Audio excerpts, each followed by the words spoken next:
Bab 6. Memperkuat mental. Saya mempunyai beberapa teman lama dan kenalan yang sedari dulu selalu membuat saya kagum. Mereka adalah orang-orang yang di hampir semua situasi yang sangat tidak mengenakkan selalu bisa berkata, "Ya, di-enjoy sajalah." Antrean terminal yang panjang, kemacetan berjam-jam, dosen membatalkan kelas mendadak padahal kami semua sudah hadir dulu. Bagi saya ini adalah hal yang aneh. Situasi lagi nggak enak, kok di-enjoy? Gimana bisa? Harusnya kita protes, menuntut keadilan, memperbaiki keadaan, menghukum yang menyebalkan. Sampai akhirnya saya mempelajari filosofi teras dan menemukan bahwa orang-orang tersebut sebenarnya sudah menjalankan salah satu praktik stoicisme, yaitu kemampuan untuk tidak hanya menerima, tetapi bahkan menikmati the present atau masa sekarang. Sampai bab terakhir, kita sudah melihat bagaimana filosofi teras mengajarkan prinsip hidup harus selaras dengan alam, yang artinya menggunakan nalar.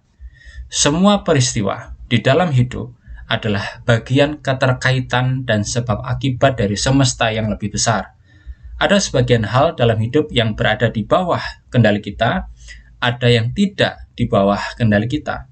Lalu sumber dari emosi negatif bukanlah peristiwa-peristiwa dalam hidup, tetapi persepsi, anggapan, atau pendapat kita sendiri atas peristiwa tersebut. So far, so good. Stoicisme masih memiliki beberapa lagi tips dan trik untuk membantu kita merasa damai, tentram di tengah hidup yang sebenarnya ada di luar kendali kita. We suffer more in imagination than in reality. Seneca. Kita menderita lebih di imajinasi kita daripada di kenyataan. Yang pertama, kenali bahwa kita seringkali menyiksa diri dengan pikiran-pikiran kita sendiri. Dan ini lebih menyiksa daripada kenyataan yang sebenarnya akan terjadi. Misalnya, kita harus memberikan presentasi di depan umum. Kemudian di dalam pikiran kita sudah berkecamuk skenario bahwa kita akan salah ngomong, kesandung kabel mic, menumpahkan air ke pembicara lain, pingsan di panggung, ketiban meteor pas sedang berbicara, atau lainnya. Seringkali realitas yang terjadi jauh sekali dari yang kita khawatirkan, dan kita sudah menghabiskan begitu banyak energi untuk menyiksa diri. Ada sebuah artikel menarik di Huffington Post berjudul 85% of what we worry never happens, yang mengutip sebuah studi mengenai kekhawatiran yang tidak terjadi ini. Sejumlah responden diminta mencatat semua kekhawatiran mereka selama beberapa waktu. Di akhir periode studi, mereka diminta untuk menandai kekhawatiran yang akhirnya benar-benar terjadi. Ternyata 85% dari apa yang dikhawatirkan para responden tidak pernah terjadi. Bahkan dari 15% kekhawatiran yang akhirnya benar terjadi, 79% responden menemukan bahwa ternyata mereka mampu mengatasinya lebih baik dari yang mereka pikir, atau ternyata kesulitan yang terjadi mengajarkan pelajaran berharga. Kesimpulan dari studi ini adalah 97% dari apa yang kita khawatirkan tidak lebih dari pikiran kita sendiri yang ketakutan dan menghukum kita dengan kelebayan. Seneca juga mengingatkan soal rasa khawatir yang datang terlalu cepat. Kita sudah mengkhawatirkan sesuatu jauh lebih dini dari semestinya. Misalnya, kita sudah stres sendiri apakah anak-anak kita akan menjadi remaja pengguna narkoba saat mereka masih di dalam kandungan. Seperti kata Seneca, jika kita menderita sebelum saatnya, kita juga menderita lebih dari semestinya. Kita memiliki kebiasaan membesar-besarkan kesedihan. Kita tercabik di antara hal-hal masa kini dan hal-hal yang baru akan terjadi. Pikirkan, apakah sudah ada bukti yang pasti mengenai kesusahan di masa depan? Karena seringkali kita lebih disusahkan kekhawatiran kita sendiri. Seneca. Di saat pikiran kita mulai dipenuhi pikiran-pikiran buruk yang tidak perlu atau berlebihan, ada baiknya kita menyadari ini dan bisa kembali menggunakan metode STAR. Gampangnya, saat pikiran mendung mulai melanda, ingatlah ada bintang atau star. Premeditatio malorum, sebuah imunisasi mental. Dalam memperkuat mental menghadapi kesulitan hidup, filosofi teras memiliki sebuah tips yang terkesan paradoks atau pertentangan dengan paragraf di atas.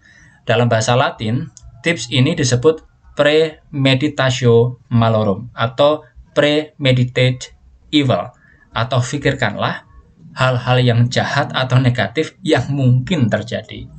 Marcus Aurelius berkata, awali setiap hari dengan berkata pada diri sendiri, hari ini saya akan menemui gangguan, orang-orang yang tidak tahu berterima kasih, hinaan, ketidaksetiaan, niat buruk, dan keegoisan. Semua itu karena pelakunya tidak mengerti atau ignorant apa yang baik dan buruk.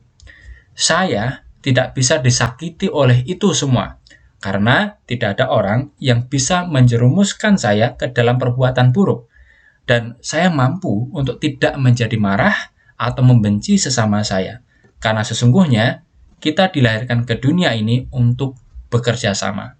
Meditations. Kita akan membahas mengenai apa yang dimaksud Marcus Aurelius mengenai pelakunya, yaitu hal-hal jahat tidak mengerti, di bab berikutnya. Saat ini kita memfokuskan pada paragraf pertama, yaitu awali setiap hari dengan mengatakan pada diri sendiri bahwa kita akan diganggu orang-orang, dihina, bertemu orang yang tidak tahu berterima kasih, dikhianati, egois, dan lain-lain. Kita bahkan bisa mengembangkan premeditatio malorum sampai ke situasi tidak enak lainnya, jika mau, seperti memikirkan akan terkena macet parah, terlambat ke kantor, ban kempes, atau kerjaan ketumpahan kopi. Sebenarnya ngapain sih kita melakukan hal ini? Ini kan jelas-jelas negative thinking. Kok malah disuruh mengawali hari dengan aktivitas yang tidak memotivasi ini? Mari kita kembali ke dikotomi kendali. Jangan bosan ya jika diulang-ulang karena prinsip ini sangat mendasar bagi filosofi teras. Sebagian hal ada di dalam kendali kita, sebagian lain tidak ada di dalam kendali kita, yaitu hal-hal eksternal atau orang-orang lain. Selain kita ingin menghindari hal-hal yang tidak menyenangkan yang mungkin terjadi pada diri sendiri, kita suka dibuat jengkel juga oleh hal-hal yang tidak enak, yang tidak kita duga atau unexpected. Contoh, jika setiap hari saat menuju ke kampus atau kantor, kita harus melalui jalan yang sama dan selalu macet. Maka kemacetan itu tidak terlalu menyebalkan karena kita sudah memprediksinya dan mungkin mengantisipasinya. Bahkan kalau sampai tidak macet, kita malah curiga, ada apa gerangan? Akan tetapi, bayangkan, kita memiliki maskapai penerbangan langganan yang selalu tepat waktu. Suatu saat ketika hendak terbang, tiba-tiba maskapai ini mengalami penundaan. Peristiwa ini akan lebih mengecewakan dan menyusahkan kita karena kita tidak menduganya. Sebaliknya, kalau maskapai langganan sudah biasa ngaret, pilotnya sering tertangkap narkoba, pesawat sering bablas sampai nyungsep ke laut, maka kita pun mungkin memakluminya. Praktik premeditatio malorum atau sengaja memikirkan apa-apa dan siapa saja yang akan merusak hari kita adalah praktik untuk mengantisipasi hal-hal tidak enak yang mungkin terjadi. Dengan demikian kita mengubah hal-hal tersebut dari tidak terduga atau kejutan menjadi hal-hal yang telah diantisipasi atau tidak lagi menjadi kejutan. Dengan melakukan ini sebenarnya kita telah mencabut sebagian gigi taring ketidakpastian. Jika sesuatu berubah dari tidak terduga menjadi bisa diantisipasi, saat kejadian tersebut akhirnya benar-benar terjadi, maka efek tidak enaknya akan jauh berkurang. Seperti kita memasuki jalan raya yang kita sudah prediksi akan macet. Musibah terasa lebih berat jika datang tanpa disangka dan selalu terasa lebih menyakitkan. Karenanya, tidak ada sesuatu pun yang boleh terjadi tanpa kita sangka-sangka. Pikiran kita harus selalu memikirkan semua kemungkinan dan tidak hanya situasi normal. Karena adakah sesuatu pun di dunia yang tidak bisa dijungkir balikkan oleh nasib? Seneca. Praktek ini sangat mirip dengan cara kerjanya dengan imunisasi. Dalam imunisasi, kita memasukkan kuman yang sudah dilemahkan sehingga sistem kekebalan kita bisa mempersiapkan diri melawan kuman yang sesungguhnya jika datang. Dengan mensimulasikan kemungkinan-kemungkinan buruk yang mungkin terjadi, kita sedang mempersiapkan kekebalan mental menghadapinya jika memang terjadi. Anggaplah apa yang kamu khawatirkan mungkin terjadi, pasti terjadi. Ya, kemudian pikirkan lagi sungguh-sungguh. Kamu akan menemukan bahwa apa yang kamu takuti sebenarnya tidak signifikan atau tidak berdampak panjang, ujar Seneca. Berikutnya, praktik ini justru menyiapkan kita untuk menghadapi skenario buruk. Jika kita hendak melakukan perjalanan jarak jauh dengan kendaraan pribadi dan kita mengantisipasi kemungkinan ban bocor, maka minimal kita bisa memeriksa kesiapan ban serep kita dan perangkat pendukung seperti kunci ban, dongkrak, dan lain-lain. Dengan membayangkan, kita bisa lebih bersiap untuk mengatasinya. Seandainya kita mengantisipasi sebuah bad outcome yang tidak ada solusinya, kita masih bisa memikirkan apa sih seburuk-buruknya akibat jika hal ini terjadi? Benarkah ini sebuah bencana? Atau kalau dipikir-pikir sebenarnya nggak sebencana itu. Apakah ada orang lain yang pernah mengalaminya juga dan pada akhirnya tidak seburuk yang dibayangkan? Atau what's the worst that could happen? Misalnya, seorang cowok jomblo sedang bersiap-siap untuk nembak, menyatakan cinta kepada seorang gadis yang beruntung atau tidak. Bayangkan si cowok stoa ini melakukan premeditatio malorum. Yang pertama, menyadari bahwa respon si gadis sepenuhnya di luar kendali sang cowok. Kemudian, apa situasi terburuk yang mungkin terjadi dan hampir tidak ada solusinya? Ditolak, mentah-mentah kan? Maka sang cowok bisa memikirkan apakah ditolak sang cewek adalah bencana absolut, akhir dari dunia, dan seluruh isinya, atau tidak. Jika dia rasional, maka seharusnya penolakan sang pujaan hati bisa dilihat sebagai bukan bencana dunia. Yang kedua, sang cowok bisa melihat penolakan ini sebagai kejelasan, yaitu lebih baik daripada digantung atau friendzone, sehingga dia bisa terbebas dan bisa membuka hati kepada yang lain. Di sebagian besar situasi yang bisa kita bayangkan, hampir semua kemungkinan terburuknya sebenarnya tidak segitunya. Dan kalau dipikirkan baik-baik, bukanlah akhir segala-galanya dalam hidup. Selain itu, pikirkan, apakah skenario terburuk ini pernah menimpa jutaan orang lain di berbagai masa?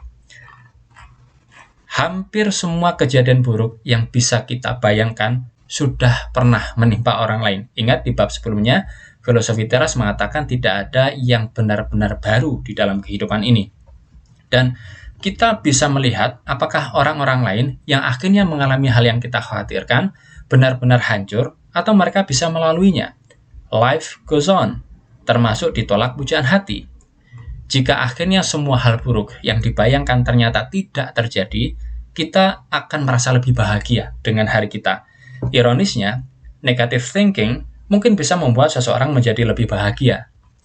Premeditatio malorum bisa diteruskan sampai ke musibah-musibah besar, misalnya membayangkan kita tertimpa musibah bencana alam, kecelakaan sampai cedera besar, bahkan sampai cacat, dilanda peperangan, dan lain-lain. Prinsipnya sama dengan di atas. Kita melatih diri membayangkan jika kita berada di situasi-situasi tersebut sehingga bisa mengantisipasinya dan tidak bisa benar-benar kaget jika akhirnya memang terjadi. Apakah premeditatio malorum sebuah kontradiksi dengan awal bab ini, di mana Seneca mengatakan kita sering menyiksa diri dengan pikiran-pikiran negatif yang tidak perlu? Tidak sama sekali. Ada perbedaan antara pikiran-pikiran negatif yang dibahas oleh Seneca dengan premeditatio malorum. Yang pertama, premeditatio malorum diawali dengan kesadaran dikotomi kendali. Kita diajarkan bahwa hal-hal eksternal yang tidak di bawah kendali kita adalah indifferent, tidak berpengaruh, pada baik tidaknya hidup kita. Ini berbeda dengan pikiran negatif yang menyiksa karena kita memberikan penilaian atau value judgment terhadap hal-hal eksternal. Sebaliknya, kita seharusnya lebih khawatir terhadap hal-hal di bawah kendali kita, yaitu pikiran kita, sikap kita, perkataan kita, dan tindakan kita, karena inilah yang menentukan baik buruknya hidup kita. Seperti situasi yang dialami Admiral Stockdale, bagi seorang prajurit, tertangkap musuh adalah hal eksternal, tidak di bawah kendali kita, dan bersifat indifferent. Yang harus dia khawatirkan adalah menjaga semangat, moral, dan perkataannya saat dia benar-benar tertangkap dan ditawan musuh. Perbedaan kedua dari premeditatio malorum dengan kekhawatiran yang tidak perlu adalah premeditatio malorum berada sepenuhnya dalam kendali kita. Kita sendiri yang memutuskan untuk mensimulasi berbagai hal negatif di waktu yang kita tentukan, misalnya pagi hari sebelum memulai aktivitas. Kitalah yang menginisiasinya dengan tujuan menyiapkan solusi atau mengurangi emosi negatif jika ternyata kejadian buruk benar-benar terjadi. Premeditatio malorum diawali dengan dikotomi kendali dan diakhiri dengan kesimpulan apa yang bisa saya lakukan untuk mengurangi dampak kejadian negatif ini jika memang terjadi. Jika tidak ada solusinya, apakah saya benar-benar tersakiti? Apalagi mengingat prinsip bahwa semua yang di luar kendali kita adalah indifferent, tidak berpengaruh pada kebahagiaan kita. Sementara itu, kecemasan yang tidak perlu, tidak berujung apa-apa, muncul sendiri tanpa kendali dan hanya menyiksa kita tanpa ada solusi.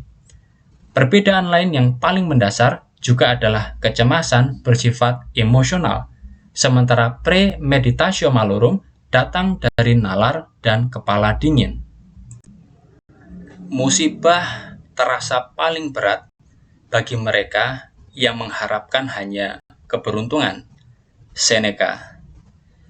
Filosofi teras mengajarkan kepada kita untuk menjadi pengguna, bukan budak, dari kebaikan dan rezeki yang kita terima. Ada perbedaan besar antara status pengguna dan budak. Jika kita adalah pengguna, maka segala rezeki dan keberuntungan yang kita terima dapat kita perlakukan sebagai pinjaman. Jika kita memiliki kesehatan, anggota tubuh lengkap, kecerdasan, kecantikan, lahir di orang tua dan keluarga yang harmonis, tidak berkekurangan secara materi, bisa bersekolah, memiliki pekerjaan yang baik, memiliki pasangan dan anak yang baik, dan semua kebaikan lain yang bisa ditawarkan hidup, maka ingatlah bahwa ini semua hanyalah pinjaman. Jadi mumpung menerima pinjaman ini, kita gunakan semaksimal dan sebaik mungkin. Namun kita hanyalah pengguna dan bukan pemilik. Artinya, setiap saat kita harus siap jika pinjaman ditarik kembali oleh hidup. Kita tidak pernah memiliki halusinasi bahwa kita bisa memiliki itu semua selamanya. Ketika saya melihat seseorang yang gelisah, saya bertanya-tanya, apa sih yang ia inginkan? Jika seseorang tidak menginginkan sesuatu yang di luar kendalinya, mengapa mereka harus merasa gelisah? Epictetus. Namun, diperbudak oleh rezeki dan kenikmatan hidup membuat kita terus dilanda kecemasan akan kemungkinan kehilangan itu semua. Hal-hal di luar kendali kita akan mengambil kendali saat kita tidak mendisiplinkan pikiran. Premeditatio malorum adalah bentuk disiplin ini untuk membebaskan kita dari rasa ketergantungan pada keberuntungan dan kemurahan hati hidup, dan selalu mengingatkan diri bahwa kita dapat tetap hidup bahagia bahkan ketika segala kenyamanan materi dalam hidup ini direnggut dari hidup kita. Saya tidak pernah mempercayai Dewi Keberuntungan atau Fortuna, bahkan ketika ia tampak ramah kepada saya. Semua berkah dan rezeki yang diberikannya kepada saya, uang, jabatan, pengaruh, saya tempatkan sedemikian rupa, sehingga ia bisa mengambilnya kembali tanpa mengganggu saya. Saya menjaga jarak yang lebar dengan segala berkah tersebut, agar ia bisa mengambilnya baik-baik, bukan merenggut paksa dari saya. Seneca.